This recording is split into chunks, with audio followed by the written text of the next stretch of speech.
So now we're going to do this exciting problem to find the equation of the line perpendicular to y equals 3/2 x minus 6, which goes through the point 3, 7. Okay? So the first thing we want to know is, since we want to find the equation of a line in general, we have to find the slope. And so now we're going to summon up one of the properties that we learned recently. Namely, that if lines L and K with slopes m sub L and m sub K respectively are perpendicular, then the slope of the line L will be the negative reciprocal of the line of the slope MK. Okay. So let's do that together here. So let's say this first line, let's call L the line given by the equation y equals to 3/2 x minus 6. Then we know, because it's in slope-intercept form, y equals mx plus b, that the slope m of L is equal to 3/2. So now we know that m sub k, being the perpendicular, because we want the perpendicular, must be negative 1 over the m sub L, okay? Which is negative 1 divided by the slope ML, which is 3 over 2. And now we have to do this operation. We know that whenever we divide by a fraction, we multiply by the reciprocal. So this is going to be the same thing as negative 1 times the reciprocal, which is 2/3. The reciprocal of 3/2, which is 2/3. 1 times any number is the same number. Since it's negative, it'll be negative 2/3. So we have found the slope of our perpendicular. Okay, the slope of the perpendicular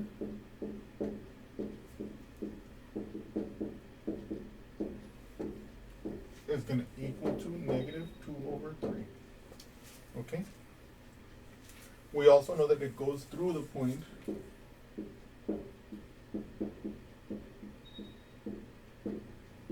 3,7.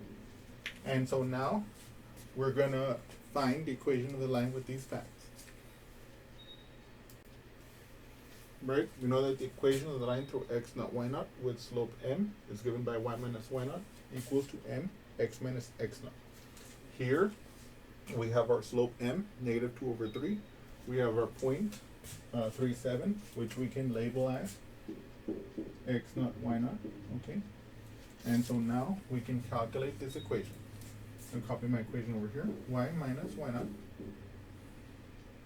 equals to m x minus x naught. Okay?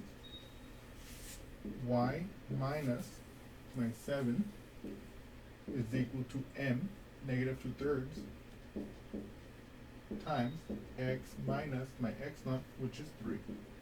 Okay? Okay. Now here, what I'm going to do is I'm going to distribute the negative 2/3 into this parenthesized expression. So y minus 7 is going to be negative 2/3 x, because negative 2/3 times x is negative 2/3 x. A negative times a negative will make it a plus, and then 2/3 times 3 will be 2. Okay? Let me justify that for you here. If I have 2/3 times 3, that's the same thing as 2/3 times 3 over 1. Now why is that? That's because 3 is a whole number, and I can rewrite a whole number as a fraction by setting it as the numerator and 1 as the denominator. Now, when I multiply fractions, I just multiply across. So the product of my two fractions is going to be the fraction whose numerator is the product of the numerators and whose denominator is the product of the denominators. So 2 times 3 is 6. 3 times 1 is 2. Is 3, I'm sorry. Now 6 divided by 3, that's just 2. And that's how I got the negative 2/3 times the negative 3 is positive 2. It's 2 because 2/3 times 3 is 2, and it's positive because the negative times the negative is positive. Okay? Now what I'm going to do is I'm going to add this 7 to the other side. I'm going to add this 7 to the other side. And I get that y equals negative 2/3 x plus 9. This is the equation of the line perpendicular to our given line, y equals 3/2 x minus 6, which goes through the point 3, 7. Okay? So now I'm going to plot them for you so that we can see a visual image of this. Yes. So I have rewritten our 2 points, our 2 lines here, our L and our K, and now we're going to graph them. So now we know that these are in slope-intercept form. So we know that this -6 corresponds to the y-intercept of my L, and this 9 corresponds to the y-intercept of my K. And therefore, when I'm going to draw my graph paper, I want to draw enough y so that there's a -6 down, so that there's at least 6 down, and so that there's at least 9 up. So let's do that together here. Okay. Okay, so this is my x, this is my y. Okay, so 1, 2, 3, 4, 5, 6, 7, 8, 9, 10. 1, 2, 3, 4, 5, 6. Say -6. And that was 9 right there. Let me see. 1, 2, 3, 4, 5, 6, 7, 8, 9. And in fact, we're going to have to go a little bit further here. Let's see this. 10, 11, let's say 12 right there. And let's say -6, -7, -8, -9, let's say. Okay, so now I'm going to plot L in black. Okay. And I'm going to plot my K in blue. Let me get a blue pen out here.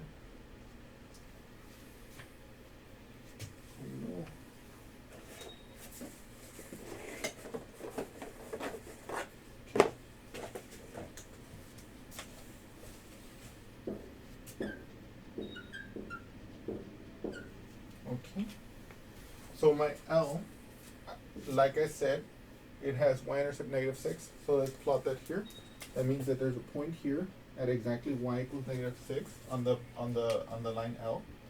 Now, what is its slope? The slope is 3/2. What does that mean? The way we interpret the slope 3/2 is that from any point on the line, we're going to go up 3 and then 2 to the right. So I'm going to go up 3 here. Okay. So 1, 2, 3, and then 2 to the right. 1, 2, right there, right?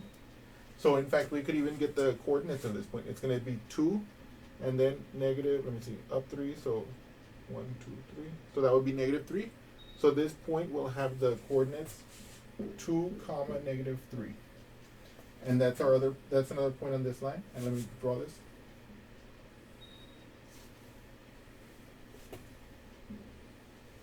Okay. And now what I want to do is I want to plot my K. Okay? Let's do that together.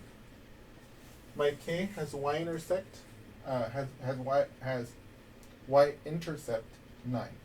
So that means, as I plotted it here, it's going to go through this point here. Okay. Now this slope, the slope of this line is -2/3. That means to go from one point on this line to another point on this line, I have to go down 2 and 3 to the right. So let me put in another thing here. Okay. So I'm going to go down 2 and 3 to the right. So 1, 2, 3, something like right there. And in fact, we can conclude, for example, that this point with coordinates 3, 7 will be on this line. Oh no.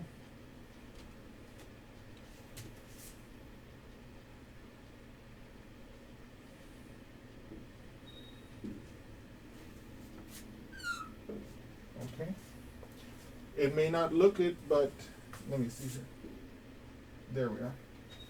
Now these lines are perpendicular, okay? And I hope you've enjoyed that example, and I'll see you again soon. Thank you so much.